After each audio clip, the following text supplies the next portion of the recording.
আমাদের প্রতিবেশী শুকনা মৌসুমে আমাদের পানি আটকায় রাখে, আর বর্ষার সময় একসাথে সব গেট খুলে দেয়। আমাদের এই প্রতিবেশী, আমরা এতদিন শুনে আসছি যে আমাদের দুনিয়ার সবচেয়ে বড় বন্ধু। গ্রীষ্মে যখন আমাদের পানির প্রয়োজন তখন আমাদেরকে পানি না দিয়ে পিপাসার্ত করে মারে, দেশকে বানায় মরুভূমি, আর বর্ষার সময় ছেড়ে দেয় পানি। আমরা অবাক। আমি জানি না দুনিয়া এরকম আর কোন দেশ তার প্রতিবেশী পেয়েছে কিনা। আমাদের একটা সরকার ছিল 15.5 বছর, তারা বলতো যে আমাদের দেশকে তারা সিঙ্গাপুর বানাইয়া ছাড়ছে। আজকে সিঙ্গাপুরের দৃশ্য। তারা বলতো এটা কানাডা, এটা হইলো কানাডার দৃশ্য।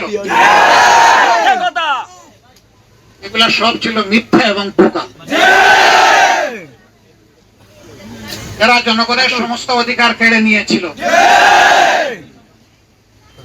মানুষ তার বাসায় একটা পর্দা টানালে বলতো যে এই ঘরে জঙ্গি আছে।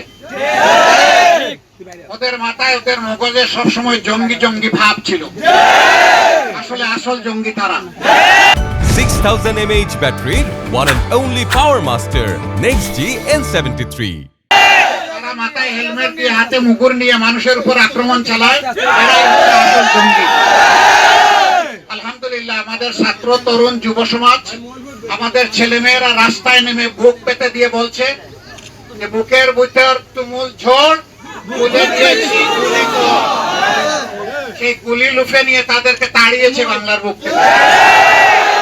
প্রত্যেকটি মা বোন, আমার ভাইয়েরা যেন সম্মানের সাথে দেশে বসবাস করতে পারে, ইজ্জত নিয়ে, দিন নিয়ে, ঈমান নিয়ে, ধর্ম নিয়ে যেন বসবাস করতে পারে। সকল ধর্মের মানুষ শান্তিতে তার ধর্মীয় অনুষ্ঠান করবে, কেউ কারো অনুষ্ঠানে বাধা দেবে না। আফসোস, বাংলাদেশে বেশিরভাগ মানুষ মুসলমান, আর দুনিয়ার একমাত্র সংখ্যালঘু মুসলমান হচ্ছে বাংলাদেশে। সকল ধর্মের মানুষ তার ধর্মীয় অনুষ্ঠান পালন করতো, তাতে কোনো বাধা নাই। কিন্তু একজন খতিবকে মেম্বরে দাঁড়াইয়া তার ইচ্ছা মতো বক্তব্য দিতে দিবে না।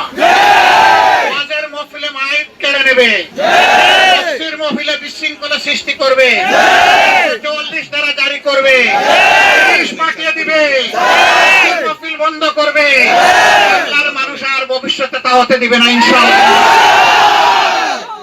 18 কোটি মানুষের 36 কোটি হাতকে একসাথে আমরা হাতে হাত ধরে বাংলাদেশকে ইনশাআল্লাহ শান্তি, সমৃদ্ধি এবং অগ্রগতির দিকে আমরা এগিয়ে নিব ইনশাআল্লাহ।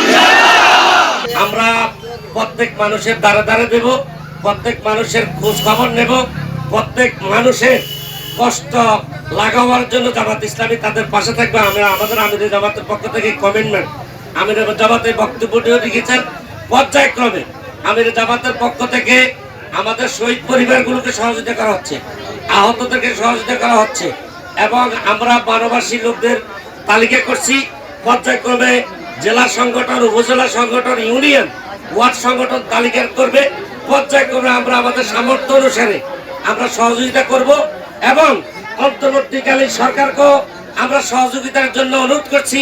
বিত্তবান লোকদেরকে আমাদের আমিরের জামাত সহযোগিতা করার জন্য আমাদের জেলা আমিরের পক্ষ থেকে, জেলা জামাত ইসলামীর পক্ষ থেকে জেলা আমির মহোদয় আমাদের সকল নেতৃবৃন্দকে নির্দেশ দিয়েছেন সবাই যেন এক সপ্তাহ মানুষের দ্বারে দ্বারে খোঁজ খবর নেয়। আসসালামু আলাইকুম রহমতুল্লাহ। সম্মানিত রামগতিবাসী, আপনাদেরকে আন্তরিক মোবারক ও ধন্যবাদ। আমাদের মোহতারাম আমিরের জামাত, বিশেষ করে দক্ষিণাঞ্চল কুমিল্লা, নোয়াখালী, লক্ষ্মীপুর এই অঞ্চলে বানবাসী পাশে এসে দাঁড়িয়েছেন, আর্থিক সহযোগিতা দিয়েছেন, বানবাসী মানুষের মাঝে ত্রাণ বিতরণ করেছেন, এবং জামাত ইসলামী কর্মী, নেতা কর্মী সকলকে উনি নির্দেশ দিয়েছেন 1 সপ্তাহ সকল সাংগঠনিক কার্যক্রম বন্ধ।